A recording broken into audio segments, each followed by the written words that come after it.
Bonjour, fait plaisir de vous recevoir dans les lives du réseau Annie RH. On se rencontre toujours pour discuter d'enjeux en ressources humaines. Aujourd'hui, on s'intéresse à l'inclusivité, la diversité, donc EDI. Nous recevons Fanny Element, qui fait partie de notre super belle équipe. On adore Fanny, elle est experte notamment sur tout ce qui concerne la diversité et l'inclusivité au travail. Bonjour Fanny. Bonjour Annie, ça me fait plaisir d'être là. Oui. Alors, Fanny, on voulait aller chercher ce qu'il y avait dans ta tête, à savoir comment est-ce qu'on peut initier des processus pour avancer sur le chemin de EDI, équité, diversité, inclusivité. Avant, Fanny, comment on définit, qu'est-ce qu'on met là-dedans, l'inclusivité? Est-ce l'inclusivité exclusivement reliée ethnique? Comment tu vois ça? Écoute, quand j'accompagne, premièrement, ça me fait vraiment plaisir d'être ici pour en jaser. Puis Annie me qualifie souvent d'experte et j'aime toujours dire que je suis plus une copilote. Hein. Moi, je suis porteuse d'EDI parce que j'ai travaillé dans des entreprises très diversifiées, mais j'ai réfléchi beaucoup là-dessus. Mais tout ça pour dire que j'avance à titre de copilote quand j'accompagne des entreprises. Puis si je vulgarise la définition de EDI de façon très simpliste, je dirais la diversité, c'est un fait. Hein? C'est ce qu'on retrouve à l'intérieur de nos équipes, à l'intérieur de nos organisations. L'inclusivité, c'est une action. Puis bien sûr, si on réfléchit sur le concept d'équité, hein, équité n'est pas égalité. Donc, équité, c'est d'offrir à chacune des personnes de pouvoir se réaliser selon son plein potentiel en lui offrant les moyens qui sont adaptés à lui. Donc, mais gardez en tête que la diversité, c'est un fait. Donc, puis j'amène beaucoup les organisations à se questionner sur élargir le concept de diversité à beaucoup plus grand que ce qu'on croit. On a encore tendance à rattacher le concept de diversité à la diversité culturelle. Hein. C'est beaucoup de ça qu'on a parlé quand ça l'a émergé. Mais maintenant, voyons ensemble toute la diversité qu'on a dans notre organisation. Puis je donne toujours l'exemple.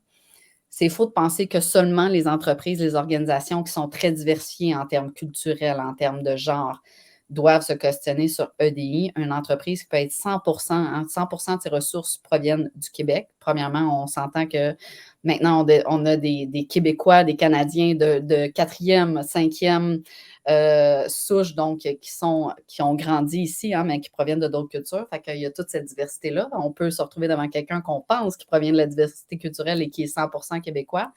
Mais c'est plutôt de se questionner sur l'ensemble de mon organisation, bien que je crois que j'ai 100% de ressources, par exemple, typiquement québécoises. C'est quoi la diversité que j'ai dans mon équipe?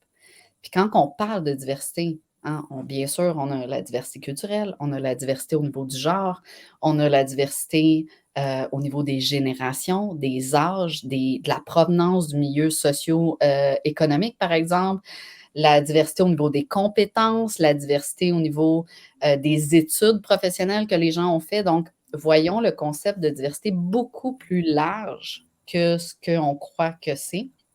Et ce qui est toujours intéressant comme première action, c'est justement d'avoir une espèce de cartographie de son organisation. Qu'est-ce qu'on a dans notre équipe? Qui sont les gens qui travaillent dans notre organisation? De s'axer sur des chiffres, sur des données, donc de savoir, par exemple, oui, on a tant de personnes qui proviennent d'autres cultures, mais on a tant de personnes qui proviennent d'une génération Y, de la génération Z. Donc, d'avoir un peu des données représentatives pour dire, tu sais, nous, quelle diversité on a dans notre organisation. Donc, beaucoup plus large que juste la diversité culturelle ou la diversité ethnique. Beaucoup plus large que ça. Merci. Hey, Fanny, une entreprise qui veut avancer sur le chemin EDI, équité, diversité, inclusivité, comment elle s'y prend? C'est quoi les premières choses? Qu'est-ce qu'elle peut faire seule? Comment elle peut développer son autonomie par rapport à ça? Ah, c'est toujours ça qui est intéressant. J'aime beaucoup m'entraîner avec les organisations qui se lancent dans cette réflexion-là. Il y a des organisations qui sont très avancées. Hein. J'entends des organisations qui, il y a 5 ans, ont eu des formations, par exemple, sur les biens inconscients. Donc, on est tous à des endroits différents et j'ose dire que même chaque individu à l'intérieur d'une organisation est dans un cheminement qui est différent en termes de rythme, en termes d'évolution par rapport au concept EDI.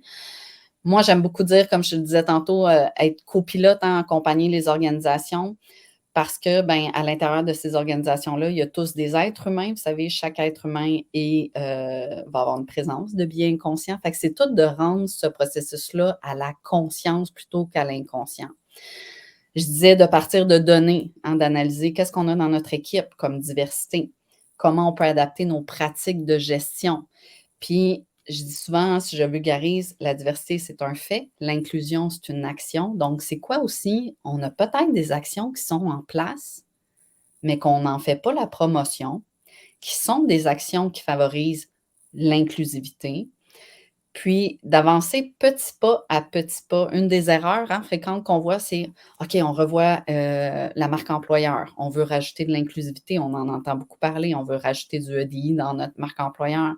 Mais c'est petit pas à petit pas, puis ce qu'on veut, ce qu'on vise vraiment, c'est que chacune des personnes au sein de notre organisation sentent, voient dans leur expérience employée qu'il y a des actions qui sont posées pour l'inclusion, hein. On dit que 67 des travailleurs, des demandeurs d'emploi présentement veulent travailler pour une organisation qui fait preuve d'inclusion.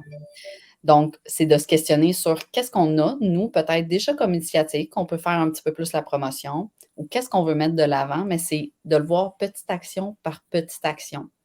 Pourquoi? Parce qu'il n'y a rien de pire comme expérience employée. On me vend l'organisation. Moi, je veux travailler pour une organisation qui prône l'inclusion. Et là, j'arrive et en termes d'expérience employée, je me rends compte qu'il y a une incohérence. Je vois pas d'action, je vois même peut-être même des paroles, des attitudes, des comportements discriminatoires ou qui ont des préjugés.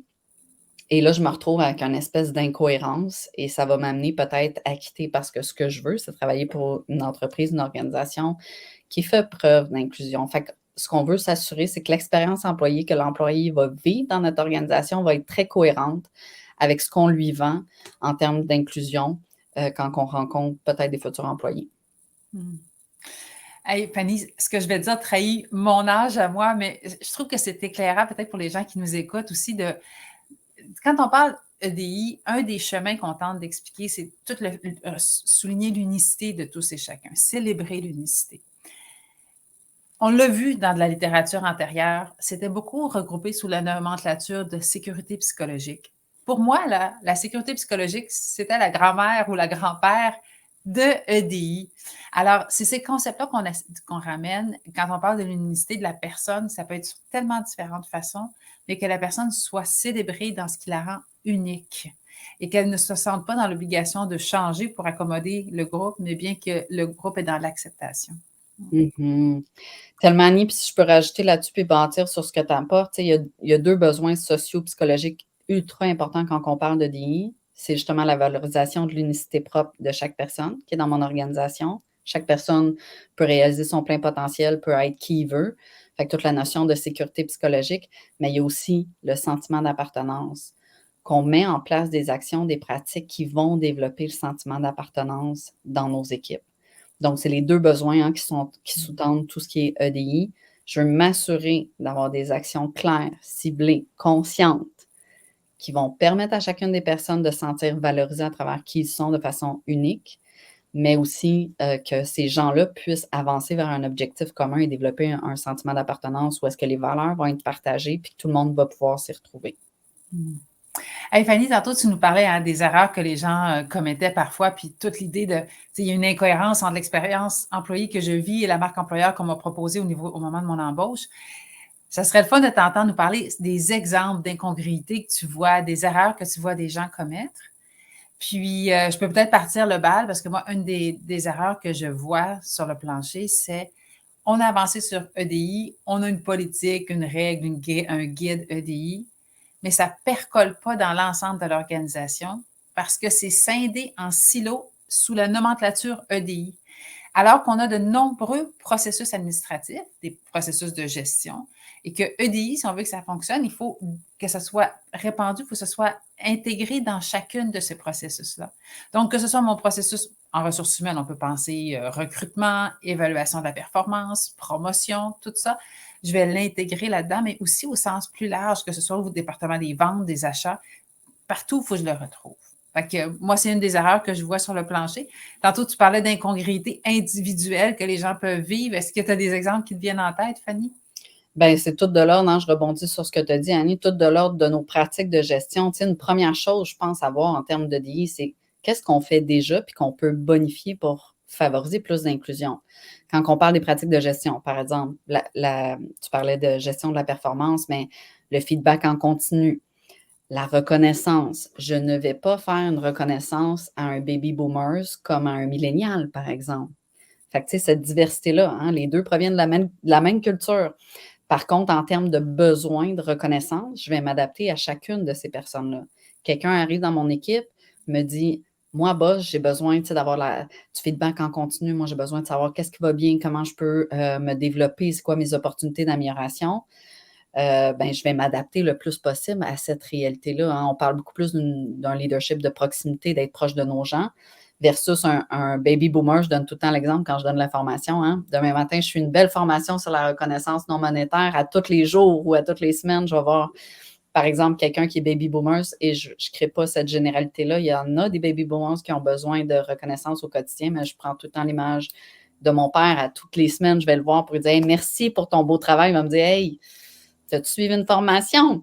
Donc, juste d'adapter nos pratiques de gestion à cette réalité-là. Tu parlais du processus de sélection, tu sais, de se poser comme question, OK, on a un processus de sélection, de recrutement. Est-ce qu'ils sont billets-free, qu'on appelle? Hein? Y a-t-il des billets inconscients qui font partie de ce processus-là? Comment qu'on peut l'optimiser pour diminuer la présence de billets inconscients? Processus d'évaluation de la performance, même chose. Hein, il y a plein de statistiques par rapport à l'évaluation de la performance, juste que la femme se sous-évalue souvent comparativement à l'homme. Bien, comment qu'on peut faire en sorte que dans ce processus d'évaluation de la performance-là, il y ait beaucoup moins de présence de préjugés? Puis ce que j'ai envie de dire, il faut que ça soit porté aussi, je dis toujours, le EDI, c'est par tous et pour tous. Donc, tout le monde doit faire partie de la mise en place de ça. Hein. On dit souvent que l'EDI part tone of the top.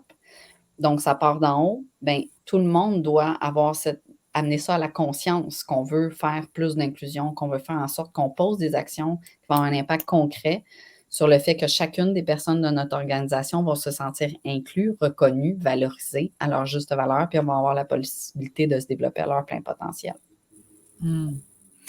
Ah oui, puis c'est le fun quand tu nous rappelles, hein, il y a tellement de biais qui s'opèrent au quotidien. C'est ça, cette sensibilisation. Quelqu'un qui veut faire rendre manifeste les intentions puis les initiatives en matière EDI, c'est facile, les occasions sont vastes parce qu'il y a plusieurs types de biais qui vont s'opérer. Fait que ce soit au niveau, par exemple, de l'évaluation de la performance, l'auto-évaluation, il y a un enjeu par rapport à ça. Tu parlais des processus de recrutement, toute la notion des programmes de référencement. Est-ce que j'utilise ou surutilise des programmes de référencement pour combler mes postes? Si c'est le cas, on sait qu'il va y avoir un biais qui va s'opérer. Les gens vont avoir tendance à référer des gens qu'ils connaissent, qui leur ressemblent. Donc, je vais manquer de diversité plus tard dans mes tops, dans ma liste des finalistes. Donc, il y a plein au quotidien, quand on met la loupe sur nos processus d'affaires, il y a de multiples occasions de faire preuve de plus d'inclusivité, des actions qui ne coûtent pas plus cher, puis qui vont permettre aux employés de vivre une expérience cohérente avec l'expérience employeur qui leur a été proposée. Exactement. Puis si je rajoute là-dessus, Annie, un dernier petit truc, tu sais, qui coûte pas cher, qui est accessible, c'est revoir nos politiques, par exemple, en matière de langage inclusif. Est-ce qu'on utilise un langage inclusif?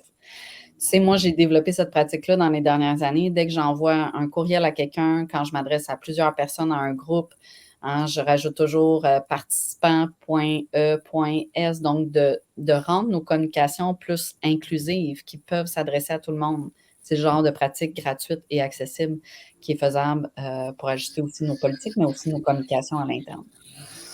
Oui, absolument. Hey, il y a du boulot autour de moi, est-ce que tu l'entends? Ben oui, j'entends. On dirait qu'il y a quelqu'un qui passe. Il y a des jours comme ça. Hey, Fanny, avant de conclure pour notre conversation sur EDI, puis c'est tellement intéressant, puis évidemment, on aimerait en savoir plus, mais on parle beaucoup de l'intelligence artificielle qui se déploie présentement dans nos organisations. À tort, on aurait tort de croire que ces processus sont exempts de biais en matière EDI. Au contraire, hein, ces processus ont été programmés par des humains et les humains ne sont pas meilleurs que les biais qui les habitent. Donc, par défaut, si aucune action n'est prise, tout le déploiement de l'intelligence artificielle peut être un outil pour propulser des biais en matière EDI. Donc, là aussi, il y a une porte, il y a une clé pour être dans l'harmonie en lien avec ce qui est offert aux employés, annoncé, puis ce qu'on va faire pour vrai. c'est des actions, des fois, il s'agit juste de les prendre et de les rendre connus dans l'organisation auprès des employés pour que les gens sachent les efforts qui sont déployés pour être dans l'harmonie avec ce qu'on dit.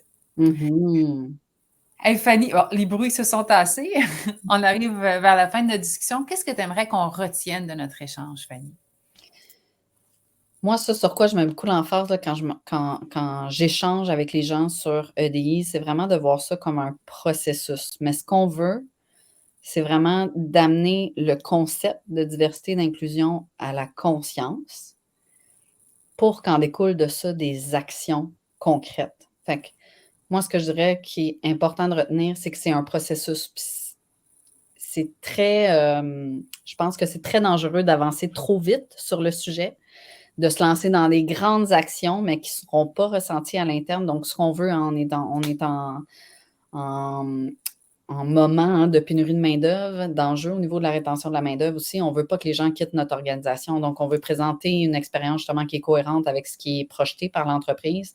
Fait que ce que je dirais, c'est assurons-nous, en tant qu'organisation, de consolider chacune des actions qu'on pose, les promouvoir à l'interne. On en pose peut-être déjà plein. Donc, d'en faire la promotion à l'interne, d'avancer à petits pas sur ce chemin-là. Puis je dis toujours que c'est pas un chemin, hein, c'est un chemin sillonneux. Le chemin EDI, c'est pas un chemin de pavé avec des petites fleurs qui sentent bon. Donc, c'est beaucoup de se remettre en question, de faire preuve d'introspection, d'avoir le courage d'aborder ces sujets-là avec nos employés, d'avoir des échanges qui sont très authentiques, très transparents sur le sujet. Donc, de créer cette ouverture-là où est-ce qu'on peut en parler ensemble en équipe. Et puis vraiment toujours s'assurer d'amener tout ce concept-là à la conscience, mais surtout d'en faire découler des actions qui sont concrètes. Merci, Fanny. Un plaisir d'échanger avec toi. Donc, on rappelle que tu travailles dans notre belle équipe. Tu es spécialiste EDI, équité, diversité, inclusivité. À la fois, tu fais la formation sur le sujet, à la fois, tu accompagnes des entreprises qui réfléchissent sur cette question-là. Alors, on te remercie de nous avoir permis d'aller voir dans ton cerveau ce que l'expérience y avait déposé pour nous éclairer sur ce sujet. Alors, les gens qui nous écoutent, toujours bienvenue. Les mardis, midi 15, c'est notre tradition sur les lives pour Réseau Annie RH. Merci Fanny, bonne journée. Merci à toi, Annie.